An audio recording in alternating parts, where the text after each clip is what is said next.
So let's talk about these wheels. I get a lot of interest in these wheels. I haven't seen a lot of documentation about these wheels on YouTube, at least. So I thought I'd throw this video together. These are Enkei Aeronautics EK84 is the model. They're among the most iconic of the Radwood Renaissance wheels. They arrived on the market in the early 80s, 83-ish, right as I was starting high school. They were very common in car magazines, like as far as advertising, you could see them advertised in every issue of Road and Track or Car and Driver back then. And you could walk into any major tire retailer and probably buy a set of these. I'm a little surprised they weren't more popular than they were, but you would see them around. They were not uncommon wheels. One of my favorite applications of this wheel is Brandon Most's '84 Camry that was shown at one of the earlier Radwood shows in California. Check out his car collection. He's got all of my favorite 80s vintage Toyotas. So in the late 80s, I needed to replace a factory wheel on my Corolla FX16 GTS, and I nearly bought a set of these wheels. I passed on it. I got a more conservative wheel. Inconsequential anyway, because there's no way I was smart enough back then to preserve that car, preserve those wheels. So one of my favorites JDM wheel porn websites is KyushaShoes.com.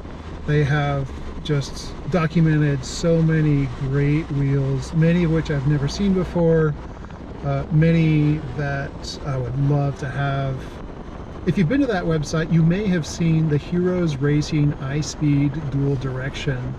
That is a wheel that looks very similar to the Enkei EK84 Aeronautics.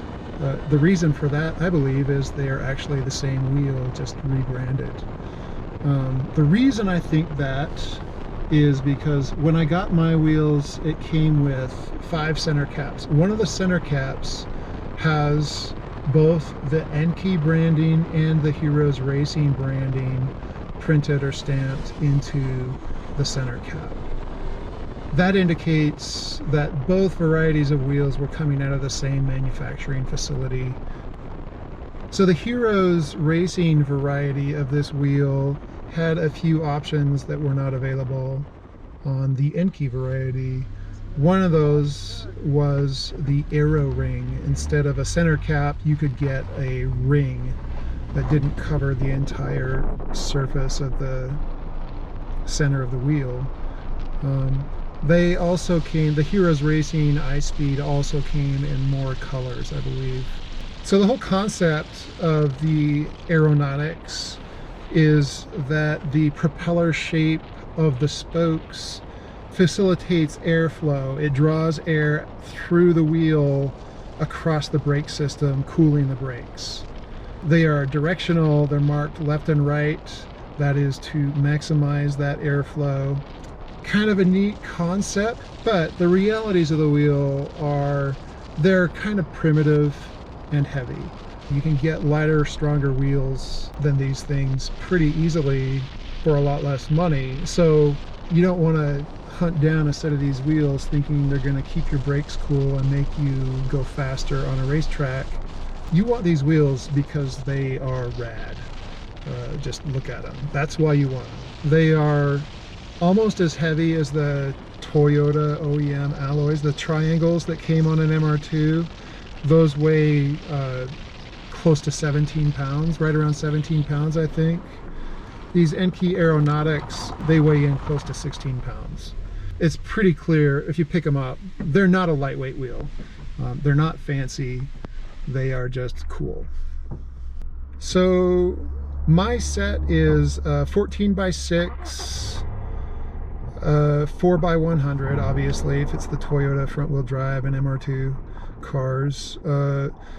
They came available on a Facebook marketplace ad in Rock Springs, Wyoming. Rock Springs is about a 5-hour round trip from Salt Lake City, but I figured if I didn't rally up there and get those wheels the day that I saw them advertised, somebody else would pick them up. So after work one night, I drove up to the middle of nowhere, Wyoming. It was dark, it was cold, but I was pretty excited to get a set of these wheels. Condition was pretty rough, but they did have a full set of center caps. It had 5 center caps for 4 wheels. One of the center caps is cracked. There was no like serious damage to the wheel. There was some curb rash and stuff that I sanded off. The finish was rough. So when I got these wheels home, I tried to clean them up. I thought I would refinish them myself. I spent several hours one weekend on just one wheel and I got nowhere. So I decided I'm gonna have this professionally done, and it was well worth the money to save that amount of time. I had them stripped and the results of that were great, and then I just went ahead and had them powder coat them for me. A little more expensive than what I had hoped to spend refinishing them myself. Well, a lot more expensive, but the results are so much better than what I could have gotten on my own. I wanted something pretty close to the original white of the wheel, but I wanted it to be a little more flashy and a little more versatile. So the finish that I selected has some holographic flake in it. It has like multiple colors when you see it glitter in the sun. And also there's some flakes of actual pigment, some color in this finish that make it, I think, more versatile, make it so that you don't have to match the warmth of the white between the wheel and the car. So I couldn't be more happy with the results. I really like the versatility and the glitter, the flake in the finish. Really pleased. So the red ring on the black center cap is, to me, a tribute to the Heroes Racing variety of these wheels. Those aero rings that were available for the Heroes Racing wheels came in a red ring like that, and I really like that look. So that's kind of what I was going for, a little bit of a mix of the Enkei and the Heroes Racing. So the center caps I had intended to have painted. The powder coater that I had used was a little bit of a flake, and they ended up just doing a vinyl to give the look of the red ring on a black center. I'm actually really pleased with the results, and I like the fact that if I wanted to, I could remove the vinyl and have my original Enkei logos again. The center cap result looks really good, but my concern is they wouldn't be very durable.